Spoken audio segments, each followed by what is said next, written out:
जय जय हे महिषासुरमर्दिनी रम्यकपर्दिनी शैलसुते. भक्तांनो, आपल्या घरातील अस्वच्छता पसारा हा नकारात्मक ऊर्जेचा खूप मोठा स्रोत आहे.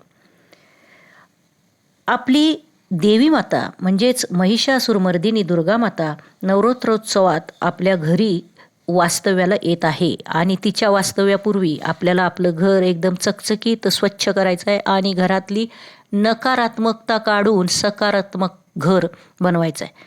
बऱ्याच जणांनी स्वच्छता केली असेल तरीही हा व्हिडिओ अवश्य बघा, कारण यामध्ये आपण ही स्वच्छता कशी करावी आणि का आवश्यक आहे याच्याबद्दल माहिती घेणार आहोत. सर्वप्रथम आपण बघूया की देवघर कसे स्वच्छ करावे. देवघरात सर्वात पवित्र आणि मांगल्याचं ठिकाण म्हणजे आपलं देवघर. स्वच्छता करताना याची विशेष काळजी घ्या. घटस्थापनेपूर्वी देवघराचा कोपरा गोमूत्र, जल आणि लिंबू याने स्वच्छ करा. देवघरातील दिव्यामुळे जर काही तेलकट डाग पडले असतील तर डिटर्जंट आणि कोमट पाणी वापरून स्वच्छ करा. देवघराच्या ड्रॉवरमध्ये असलेल्या अनावश्यक अगरबत्तीचे पुडे, फोडून ठेवलेली हळद कुंकू, गुलालाची पाकिटं काढून टाका आणि त्यातील गुलाल कुंकू डब्यांमध्ये व्यवस्थित भरून ठेवा. देवघरात एकाच देवतेच्या अनेक मूर्ती असतील किंवा फोटो असतील तर ते बाहेर काढून एखाद्या मंदिराला दान द्या आणि जर भग्न झालेले फोटो पिक्चर्स असतील तर ते काढून टाका. देवघर सुटसुटीत ठेवा, अडगळ त्यामध्ये अजिबात नको. देवघरातील देवाच्या मूर्ती टाक, व्हिनेगार, गरम पाणी, बेकिंग सोडा वापरून स्वच्छ करा.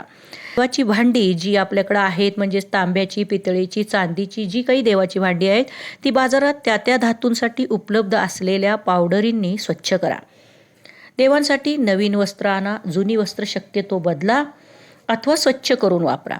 देवघरातील भग्न झालेले फोटो, मूर्ती तेथून काढून योग्य ठिकाणी विसर्जित करा. देवाचे साठवलेले निर्माल्य कुंडामध्ये दान करा. देवघराचा प्रत्येक कोपरा आणि कोपरा स्वच्छ करून देवघर फुलांनी सजवून आरती समयी लावून मंगल वाद्यांच्या गजरात दुर्गा मातेची प्राणप्रतिष्ठा करा.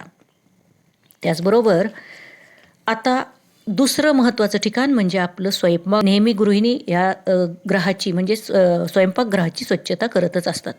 यामध्ये आपण गॅस शेगडीचा बर्नर व्हिनेगार मिश्रित पाण्याने स्वच्छ करा. त्याचप्रमाणे गॅसची शेगडी, गॅसचा कट्टा, त्याच्यावर असलेली भिंतीला फरशी हे सगळं व्यवस्थित स्वच्छ करून घ्या. तुमच्याकडे जर इलेक्ट्रिक चिमणी असेल तर ती सुद्धा स्वच्छ करून घ्या. कुठलाही कानाकोपरा ज्यामध्ये निगेटिव्हिटी राहणार नाही याची दक्षता घ्या. त्यामध्ये मग आपल्या किचन ट्रॉलीज आल्या, आपला फ्रीज, त्याचबरोबर वॉशिंग मशीन, आपलं पाणी प्युरिफायर, ॲक्वागार्ड या सगळ्यांना आपण स्वच्छ करायचं आहे. अवश्य वेळ द्या. बेसिनची स्वच्छता विशेष काळजी घ्या. बेसिनला कोमट पाण्याने धुवून काढा. आपली क्रोकरी, कपाटे सगळे स्वच्छ करून घ्या.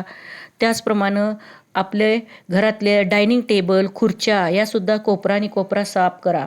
सजावटीसाठी जर झाडे ठेवली असेल तर ती कटिंग करून स्वच्छ करा किंवा आर्टिफिशियल झाडे वस्तू असतील तर धुवून पुसून ठेवा. अशाच प्रकारे बेडरूममधले सगळे बेडशीट, अंथरुणं, पांघरुणं सगळं स्वच्छ करा. गादी वाळवून घ्या. गादी काढल्यानंतर बेड आपला स्वच्छ करून घ्या. बेडरूमचे कपाटं, बेडरूममधले वॉर्डरोब सगळे स्वच्छ करा, पुसून घ्या. आणि त्याचबरोबर काही आपला AC असतो बेडरूममध्ये, फॅन असतो, या सगळ्यांची स्वच्छता करा. कारण आपली माता राणी वास्तव्याला येणार आहे. आईसाहेब यांचं वास्तव्य आता पुढचे 9 दिवस आपल्या घरात असणार आहेत. स्वच्छता बऱ्याच जणांनी केली असेल आणि ही स्वच्छता केल्यानंतरही जरी काही वस्तू राहिल्या असतील तर त्या मात्र अवश्य काढा. त्या कुठल्या वस्तू असतील तर ते मी तुम्हाला सांगते. ते म्हणजे आपल्या घरात जर समजा काटेरी झाडं असतील, शोसाठी ठेवलेली असतील तर कृपया ती आपण घराच्या बाहेर ठेवा. त्याचप्रमाणे घरात जर बंद पडलेलं घड्याळ असेल, इलेक्ट्रिक वस्तू असतील तर त्या घरातून काढा. कारण त्याच्यामध्ये नकारात्मकता असते आणि त्यामुळं आपले बुध, राहू हे ग्रह तिथं बिघडतात आणि आपल्या घरात कलह चालू होतात. त्यामुळे ह्या शक्यतो काढाच. त्याचप्रमाणे युद्धाची किंवा रडणारी किंवा शिकारीची काही पेंटिंग्ज असतील तर ते सुद्धा शक्यतो काढाच. तसेच दुःखी दिसणारी पेंटिंगसुद्धा आपल्या घरात ठेवू नका. मग काय ठेवायचं घरात? तर सगळ्यात महत्त्वाचं म्हणजे आपण घराची स्वच्छता केल्यानंतर घरात तुरटी ठेवा. तसंच स्वच्छ रंगरंगोटी करून घ्या. मिठाच्या पाण्याने फरशी स्वच्छ करून घ्या. त्या पाण्यामध्ये हळद, गोमूत्र, लायझॉल हे सुद्धा घाला. घरातले कपडे वेगवेगळ्या गठ्ठ्यात बांधून ते दान करा. त्यामध्ये जर फाटके कपडे असतील तर ते कुणालाही देऊ नका. परंतु आपण न वापरणारे, लहान होणारे असे जर आपल्याकडे चांगले कपडे असतील तर ते गोरगरिबांना अवश्य द्या. त्याचप्रमाणे फुटलेली किंवा चिरलेली भांडी असतील तर ते आपल्या दुकानदाराला द्या आणि त्याच्याऐवजी नवीन जी काही वस्तू मिळेल ती खरेदी करा.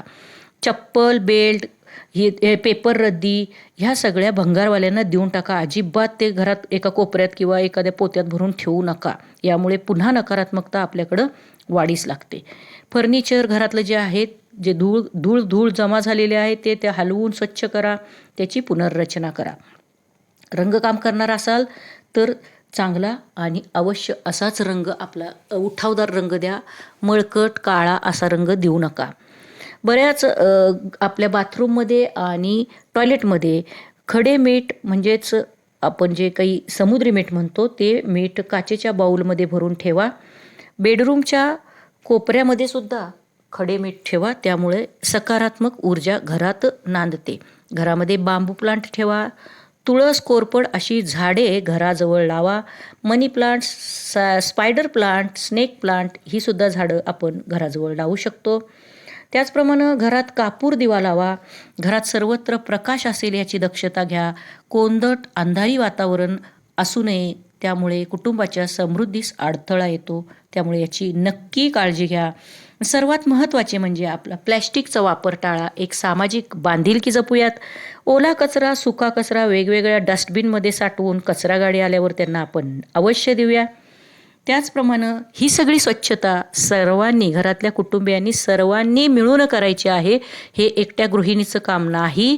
यामध्ये कुटुंबातील सर्व सदस्यांनी भाग घेतला पाहिजे. प्रत्येकाला कामं वाटून द्या आणि ही सवय आपल्याला आयुष्यभरासाठी असू द्या.